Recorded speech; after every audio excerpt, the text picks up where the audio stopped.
Okay, welcome back to another video. In today's video, I'm going to break down the two losses I took on the Nasdaq today.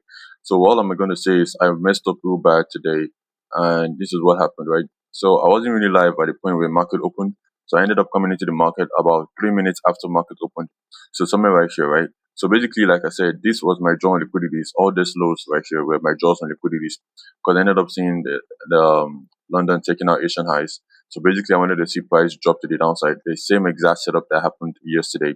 Price took out Asian highs, and also for price to drop to the downside, because on the daily time frame, we have a daily bearish S&P on the S&P 500, because we ended up taking out all-time highs, but we didn't take out all-time highs on the Nasdaq. So, well, what happened here was, as you can see here, like I said, I ended up coming to the market about 3 minutes late. So when I came into the market, I ended up seeing price dropping. So I was kind of good with that. The price was actually dropping, because I was feeling that we might actually take out all the draws and liquidities, right? So this is what I did. When price ended up dropping, I think I entered somewhere right here. This was my first entry right here. Why? Because I ended up seeing that order block here, and I saw the price. I already tapped into it once, rejected, tapped into it once, rejected, then price started dropping. So this was where I entered my trade. This candle right there. This was this candle. So this was where I entered my first trade. Let me just draw a new short position right here. So this was where I entered my first trade. My stops was just at this high. And then I was targeting all these sell side liquidities. I really had in mind, I had it in mind the price was going to take out the sell side liquidities, right? But this was my draws on liquidities. Price was too overbought. As you can see here, we're even above the opening range right here. We're up above the opening range. So I'm expecting to see price drop to the downside, right? So I ended up taking my sell position, and price ended up going in opposite my direction. I even saw price was going to tap into this oil block and then keep on pushing to the downside. We ended up seeing that we ended up pushing way higher to the upside, and price took me out there. So I ended up saying, oh, that's fine. Since I ended up taking a loss, it was okay by me. But then I ended up seeing a good entry right here. And why did I take this entry? Because of this order block right here. We have a bearish order block, and now we are inversing this bullish fair value gap, right? So as we inverse that bullish fair value gap, I'm taking my sell trade right there.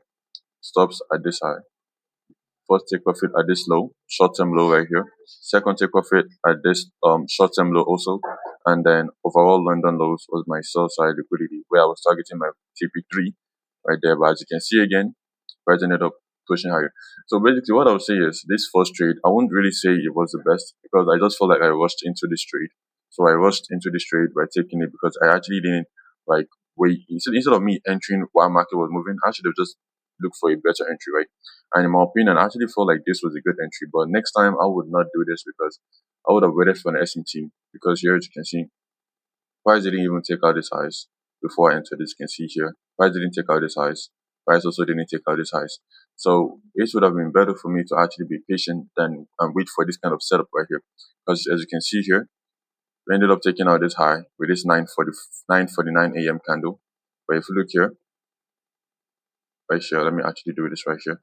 They ended up taking out the high that took out London high.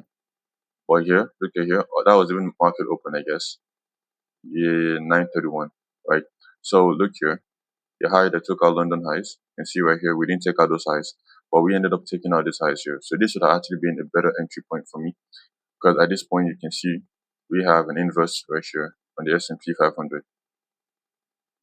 So most likely this would have been a good trade to the downside right there. Well, there wasn't really a fair value gap hanging around here on the Nasdaq, but we do see that we have an imbalance right here.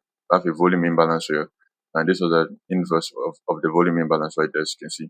So this would have most likely been a good trade to the downside. As you can also see, price also came back to tap into this bearish fair value gap here, and price ended up pushing to the downside, which you can see TP1 got hit, TP2 got hit, and TP3 got hit. But I already had two losses today, and not gonna lie though, these were huge losses, not gonna lie. And yeah, that was basically it. I'm now really down for the month, but I really hope we can change it until we end this month. So let's just hope the best happens before this month ends. And yeah, so that was basically it. So you guys should just learn from the mistake I did today by not being in a rush to enter a trade and also waiting for extra confirmations. But this was just an order block and inverse value gap trade. I didn't wait for an SMT. No, like I said, I love SMTs because they literally give signals that price is going to go to either one of the directions, right? So yeah, that was basically today's trade. I hope you guys can learn from it. This should have really been a good sell trade right here. Seeing as price inverse that gap, stops at this high, and then would have calmly targeted our trade take profit. But yeah, that was basically it for today's trade, and I'll see you guys next week. Peace.